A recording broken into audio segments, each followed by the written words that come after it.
আগের দিন আমি একটা লাউ রান্নার রেসিপি দিয়েছিলাম, সেখানে একটা আপু আমাকে কমেন্ট করে রান্না করার আর কোনো কিছু পাইনি, লাউ রান্না করে একটা রেসিপি দিয়েছে।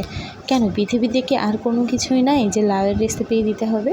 তো আমি সেই আপুকেই বলছি যে আপনি হয়তো লাউ রান্না করতে পারেন না, এজন্য আমার না লাউ খেতে ভালো লাগে না, বা আপনার খেতে ভালো লাগে না বলে যে অন্য কারোর লাউ খেতে ভালো লাগবে না সেটা কিন্তু না। তো হ্যালো এভরিওয়ান, কী অবস্থা সবার, কেমন আছেন? আমি কিন্তু ভালো আছি। আপনারা কেমন আছেন অবশ্যই কিন্তু সবাই কমেন্ট করে জানাবেন। তো আগের দিন রান্না করার পর আমার এতটুকু লাউ বেঁচে গিয়েছিল, সেটা আমি ফ্রিজে উঠিয়ে রাখছিলাম। বাট আজকে ভাবলাম যে লাউটা যদি একটু মজা করে রান্না করা যায় ডিম দিয়ে, তাহলে কেমন হয়। যেই ভাবা সেই কাজ, লাউটাকে কুচি করে কেটে নিয়েছি, একেবারে কুচি কুচি না। তারপর এটার ভেতর লবণ, হলুদ, অল্প একটু ধনিয়া গুঁড়া, কাঁচা ঝাল আর অল্প কিছু পানি দিয়ে লাউটাকে ঢেকে কিন্তু আমি রান্না করতে বসিয়ে দিয়েছি। তো যখন বলক উঠে আসবে তখন কিন্তু আমি এটাকে ঢাকনা উঠিয়ে সুন্দর মতো সেদ্ধ করে পানিটাকে শুকিয়ে নেব। এই লাউ ভাজি কিন্তু আপনি সকালে ভাতের সাথে, দুপুরে ভাজির তরকারি হিসেবেও খেতে পারেন। বাট আমি ছেলেকে একটা কাজে নিয়ে গিয়েছিলাম, ছাইটা দেখে একটু পোড়া পোড়া হয়ে গিয়েছে, বাট লাউটা কিন্তু ধরে যায়নি। আর সাইডে আমি ডালও রান্না করতেছি। আজকে সকালবেলা কিন্তু লাউ ভাজির সাথে হবে ডাল, যেটা আপনাদের ভাইয়া এবং আমার ভীষণই পছন্দ।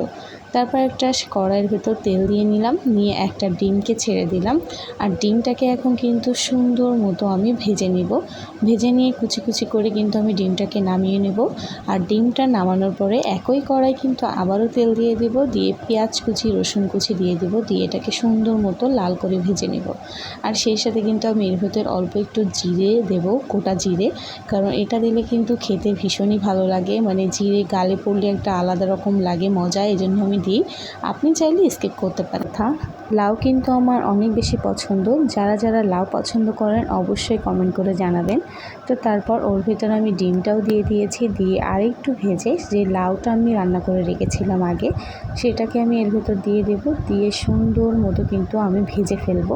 আপনি যত সুন্দর করে ভাজবেন এটা কিন্তু ততই ভালো লাগবে। আর এর ভিতর যদি আপনি সবজির মশলা ইউজ করতে চান তাহলে তো কোনো কথাই নেই, বাট আমার কাছে ওটা ছিল না, এজন্য অল্প একটু জিরা আর গরম মশলার গুঁড়া আমি অ্যাড করলাম, করে এটাকে আরও সুন্দর মতো ভেজে নিচ্ছি। আর অলরেডি কিন্তু আমার রান্না শেষের পথে। আর তারপর কিন্তু এটা গরম ভাতের সাথে খেতে ভীষণই মজা, আপনারা চাইলে কিন্তু ট্রাই করে দেখতে পারেন।